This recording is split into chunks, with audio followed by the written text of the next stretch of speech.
കലാശപ്പോരാട്ടത്തിൽ penalty ഷൂട്ടൗട്ടിലായിരുന്നു പോർച്ചുഗലിന്റെ വിജയം. പോർച്ചുഗലിന്റെ രണ്ടാം യുവേഫ നേഷൻസ് ലീഗ് കിരീട നേട്ടമായിരുന്നു ഇത്. 2019 ഇതിനു മുമ്പ് പോർച്ചുഗൽ ആദ്യമായി നേഷൻസ് ലീഗ് വിജയിച്ചത്. മത്സരശേഷം കിരീടം നേടിയതിന്റെ സന്തോഷത്തെക്കുറിച്ചും ഫുട്ബോളിൽ തന്റെ ഭാവിയെക്കുറിച്ചും റൊണാൾഡോ സംസാരിച്ചിരുന്നു. താൻ അൽ നസറിൽ തന്നെ തുടരുമെന്നാണ് റൊണാൾഡോ പറഞ്ഞത്. സന്തോഷം കണ്ടായിരുന്നു ആ കണ്ണുനീർ.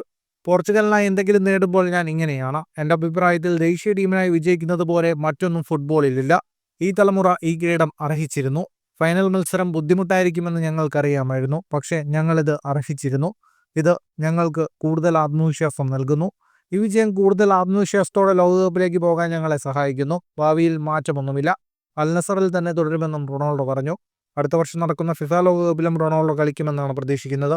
2026 ഫിഫ ലോകകപ്പിന്റെ ഭാഗമാകാൻ റൊണാൾഡോയ്ക്ക് സാധിച്ചാൽ 6 ലോകകപ്പുകളിൽ കളിക്കുന്ന താരമായി മാറാനും റൊണാൾഡോയ്ക്ക് സാധിക്കും. ഫുട്ബോൾ ലോകത്തെ കൂടുതൽ വാർത്തകൾക്കും വിശേഷങ്ങൾക്കുമായി സ്പോർട്സ് കഫേ സബ്സ്ക്രൈബ് ചെയ്യുക.